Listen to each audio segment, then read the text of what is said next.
YouTube. Today's episode 1 of the foundations of lifting to gain strength for the beginners and moderate level lifters.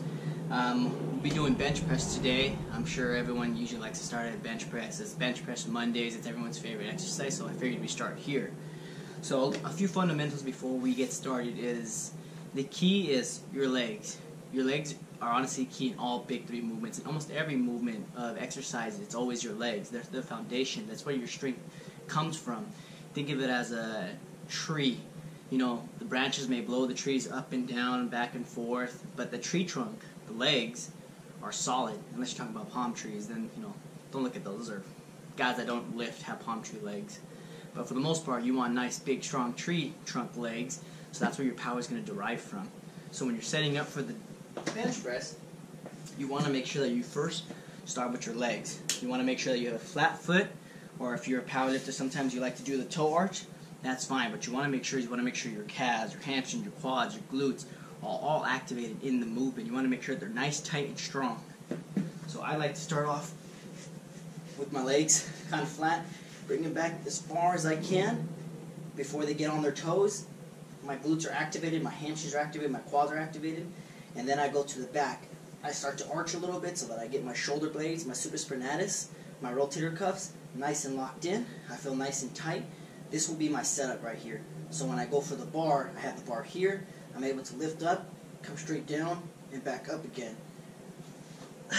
Bench pressing in every movement is about consistency. You want to make sure you have the same setup every single time with every movement. With bench press, it's the same thing. You want to make sure your legs are in the same position, your quads, your hamstrings, your entire legs, your glutes are all activated the exact same way. You want to make sure that your back is pressed firmly against that bench pad. You want to make sure your arch is the same.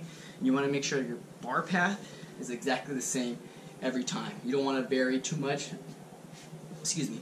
Also, you want to make sure your bar position on your hands is exactly the same, because, like I said, to gain strength, to build a solid foundation, you need to make sure you have consistency. Consistency is key in all these movements. So for me, I like to be kind of shoulder width apart.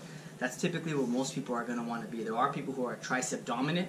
Bigger triceps means they like to go a little closer, so when they bench press, they're bench pressing straight in, very narrow. So what I was talking about is I'm talking about your arms being a certain width. So for people who power lift and want the bar to travel the least amount, obviously they're going to go wider. But this video series is about strength. And when you're building strength, you want to activate the most muscles you have, not just utilize just your chest or your triceps. So what you want is be kind of shoulder width apart, which will activate your chest muscles and your triceps almost equally, rather than doing very wide where your chest and very narrow where it's most triceps. We're trying to build strength on this channel. We're trying to build strength on this playlist that we're building up. So we're going to go ahead and cut to the bar. I'm going to show you kind of how I set up and how the bar path. Before, I'm going to set my legs as far back as I can get them without them being on their toes. By doing so, my back's going to start to arch the way it is now. I'm going to bring my shoulders back, retract my shoulder blades backwards. My hand position is going to be exactly the same on the bar. Gotta scoot back a little bit. Every single time, the same position. We're going to lift up. We're going to come straight down. Up. Up. You want to hit the same spot on your chest every time. The key is consistency. Up. Take a deep breath. Push up. Up.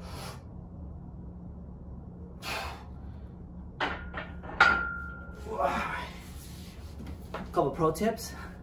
Make sure that your safety barriers or your safety precautions are always in line, especially if you're lifting by yourself. You want to make sure that if you drop the bar, this will save your life and you don't drop the bar on your chest. Secondly, you want to make sure that if you are lifting by yourself, it's probably more beneficial to not wear collars on your barbell, because let's say these fail you or they're not set up right and the bar lands on your chest, you're going to have a hard time taking it off your chest. The only way you're going to be able to get out of that situation is by leaning the bar one side over, letting the weight slip off, and naturally it's going to slam them the other way, getting the bar off you. So in this instance, I wouldn't recommend having collars. I usually don't. It also helps kind of see when you're going down and up. If you start to see the weight shift, you know that you're bench pressing a little unevenly. My ball is usually right aligned with here so that it's out of the way of the rollers. Get kind of the bar in the middle knurling, right in the middle of your eyesight. Set up your hands, bring your feet back, arch those shoulder blades, arch that back, tuck in those shoulder blades.